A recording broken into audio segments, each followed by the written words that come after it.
જોઈ રહ્યા છો એનએન ન્યૂઝ. હું છું એન્કર અર્પિતા પટેલ. હવે જોઈએ અગત્યના સમાચાર.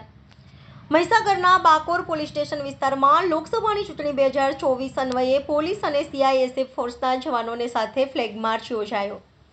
કાનપુર તાલુકા બાકોર પોલીસ સ્ટેશન વિસ્તારમાં એએસપી વિવેક ભેડા સાહેબશ્રીની અધ્યક્ષતામાં લોકસભા સામાન્ય ચૂંટણી 2024 અન્વયે સીઆઈએસએફ ફોર્સના જવાનોને સાથે ફ્લેગ માર્ચ કરવામાં આવી તથા પોલીસ સ્ટેશન વિસ્તારથી વાકેફ કરવામાં આવ્યા.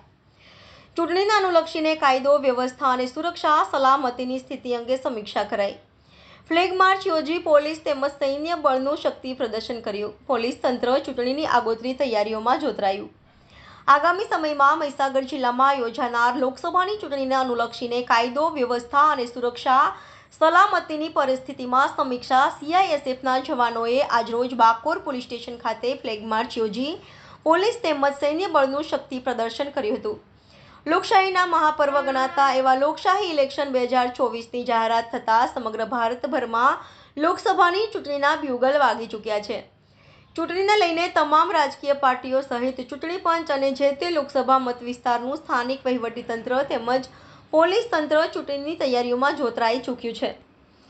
NN news Vadodara. દર્શક મિત્રો, તમારી આસપાસ બની રહેલી અવનવી ઘટનાઓ વિશે જાણવા માટે એનએન ન્યૂઝને લાઇક કરો, શેર કરો, સબસ્ક્રાઇબ કરો અને બેલ આઇકન પ્રેસ કરો, જેથી આપને નોટિફિકેશન્સ મળતી રહે.